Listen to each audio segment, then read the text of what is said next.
morning, students. How are you? Are you fine? Today, I am going to teach you electric field. How you find? First of all, I try to teach you electric field due to the point charge. Point charge के कारण तुम electric field कैसे निकालोगे? Point charge उस charge को कहते हैं जिसका मैग्नीट्यूड उसके डिस्प्लेसमेंट से कम होता है। सपोज करो कि स्पेस का कोई पॉइंट ओ है, यहां पर प्लस क्यू चार्ज लोकेटेड है। इस प्लस क्यू चार्ज के कारण इलेक्ट्रिक फील्ड ई चारों तरफ प्रोड्यूस हो रहा है। चूंकि इलेक्ट्रिक फील्ड का डेफिनेशन ही होता है the space around the charge particle where electrostatic force of attraction और रिपल्सन इज एक्सपीरियंस्ड। ओके, अब हम क्या करते हैं, ऐसा एज्यूम करते हैं कि पॉइंट ओ से आर दूरी पर पी कोई पॉइंट है जहां पर एक test charge q naught obtain है, लोकेटेड है। ओके, तो test charge that means the charge which is used for experimental purpose, उसका यूज हम करते हैं इलेक्ट्रिक फील्ड को निकालने के लिए। देखो, कूलम्ब्स लॉ ऑफ इलेक्ट्रोस्टैटिक्स के अनुसार कोई भी दो चार्ज यदि 1.2 फॉर्मी डिस्टेंस से मोर डिस्टेंस पर, अधिक डिस्टेंस से सेपरेटेड हो तो उस पर एक फोर्स लगेगा और वह कूलम्बियन फोर्स होता है। तो हम इसको देखते हैं कि late Q naught be the test charge located at point P, located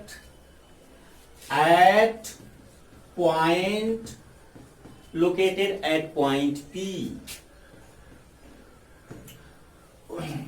inside the electric field, inside the electric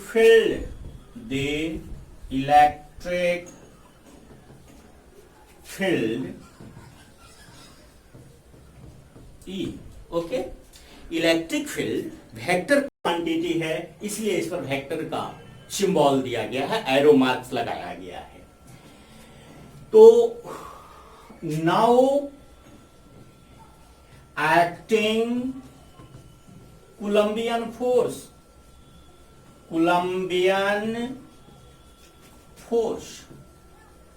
देखो यहां पर look here, Q and Q naught are two charges separated by distance r.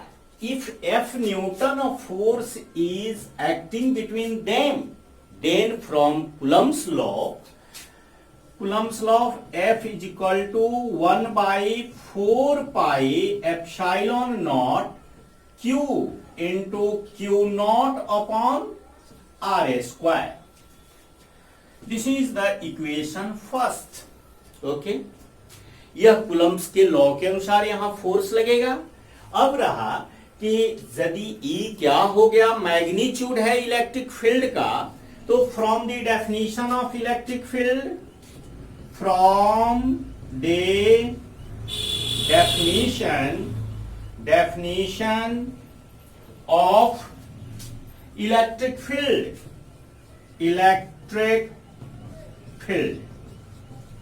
देखो तो electric field का definition क्या कहता है? Electric field का डेफिनेशन बताता है कि E बराबर F upon Q not, the force acting per unit test charge is called electric field।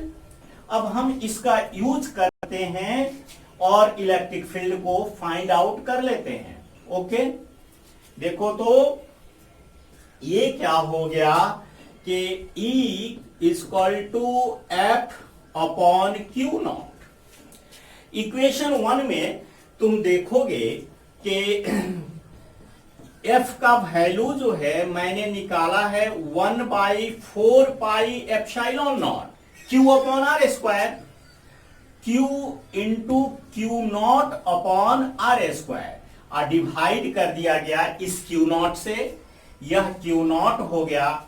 तो इससे क्या हमें प्राप्त होता है, सो देखिए, यह जब हम इसको सोल्व करते हैं तो ये Q नॉट और ये Q नॉट कैंसिल हो जाएगा।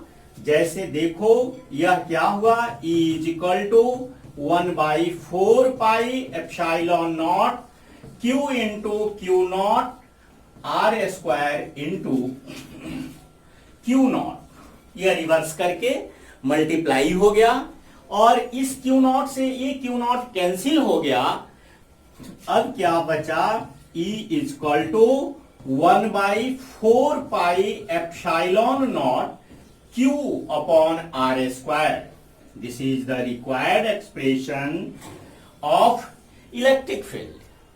E is equal to 1/4 epsilon naught Q upon r square. इसको K को, चूंकि 1/4 एप्सिलॉन नॉट को K भी कहा जाता है, कोई कांस्टेंट कहते हैं, इस तरीके से यह क्या हो गया, E बराबर, यह क्या हो जाएगा, इसको यदि लिखें तो इस तरीके से भी लिख सकते हैं।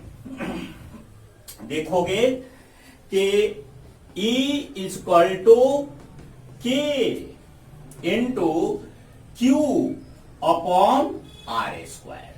यह भी इलेक्ट्रिक फील्ड के लिए एक्सप्रेशन होता है जो कि पॉइंट चार्ज के कारण है।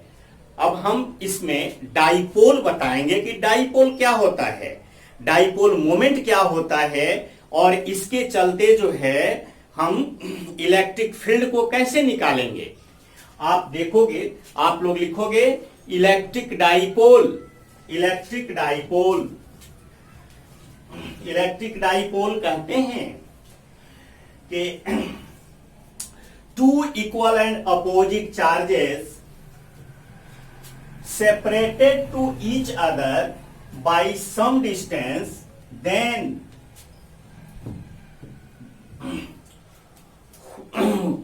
these pairs form a dipole according to this figure। इस फिगर के अनुसार तुम देखो कि डाइपोल कैसे बनेगा। यहां पर एक पॉइंट है, यह E है, यह पॉइंट B है, ठीक। इक्वल और अपोजिट चार्ज मैंने बोला है, इक्वल माइनस क्यू चार्ज यहां हो गया और यहां पर प्लस क्यू चार्ज हो गया। यदि इसके बीच का डिस्टेंस 2a मान लिया जाए तो यह एक डाइपोल हो गया। और सपोज करो कि यह पॉइंट O है और O क्या है, डाइपोल का सेंटर है, तो इसे O को जो है सेंटर ऑफ द डाइपोल कहते हैं। दैट मीन्स इसका मीनिंग क्या हो जाता है, OA is equal to A और OB is equal to A। यह क्या हो गया, डाइपोल हो गया। The combination of two equal and opposite charges which are separated to each other by some distance, then dipole is formed। अब यहां question ये आता है कि डाइपोल मोमेंट क्या किसे कहेंगे, डाइपोल मोमेंट किसे कहेंगे, जरा लिखोगे इलेक्ट्रिक डाइपोल मोमेंट। क्या लिखोगे जी, electric dipole moment, the product of magnitude of either charge of the dipole and perpendicular distance between the charges called electric dipole moment। It is a vector quantity and denoted by vector p। Therefore ये क्या हो गया, vector P is equal to Q into 2a पर यह charge हो जाता है। और क्या हो जाता है कि यहां पर P क्या हो गया, इलेक्ट्रिक डाइपोल मोमेंट है, Q चार्ज है। देखो नेगेटिव का भी मैग्नीट्यूड माइनस क्यू का भी मैग्नीट्यूड प्लस क्यू होगा और प्लस क्यू का भी मैग्नीट्यूड प्लस क्यू होगा, और यह इंटू 2a। इस तरीके से P बराबर Q इंटू 2a, फिर P is a electric dipole moment, Q is equal to charge, 2a perpendicular distance between the charges minus Q and plus Q। Okay, इसका units यदि हम देखें, इसका यूनिट्स क्या होता है, यह यूनिट्स जो है क्या हो जाएगा, चार्ज का यूनिट्स कूलम्ब होता है और यह डिस्टेंस है 2a, इसका मीटर होता है, तो coulomb into metre, coulomb into metre, जिसे डिबाई भी कहा जाता है। ओके, और यदि इसका हम डायमेंशन निकालें, डायमेंशन तो चार्ज का डायमेंशन तुम जानते हो AT होता है और इसका डायमेंशन डिस्टेंस का L होता है। इस तरीके से LTA इसका डायमेंशन हो गया। कूलम्ब मीटर को हम लोग डिबाई भी कहते हैं, यह इसका यूनिट हो गया। ठीक, अब हम अगले क्लास में तुम लोगों को इस डाइपोल का यूज करके इलेक्ट्रिक फील्ड एक्सियल लाइन में और इक्वेटोरियल लाइन में कैसे फाइंड करेंगे, निकालेंगे। तब तक के लिए थैंक यू सो मच। घर पर अपने सुरक्षित रहो और व्यस्त रहो। ओके।